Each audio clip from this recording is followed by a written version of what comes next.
California bottom board that we had on this hive still had little oil that was activated in it. It wasn't dry.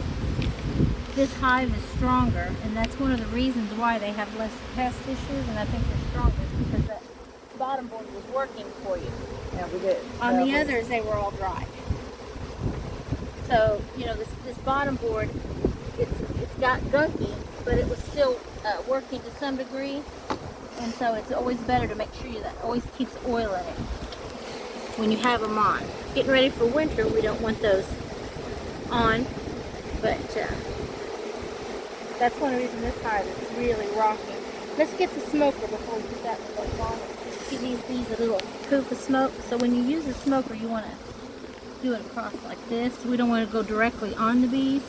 We just want to run it across, and this drives them down. That way we don't crush so many bees when we're putting that other box on. And Larry, I think we're ready for that other box. I'll get to it. It's still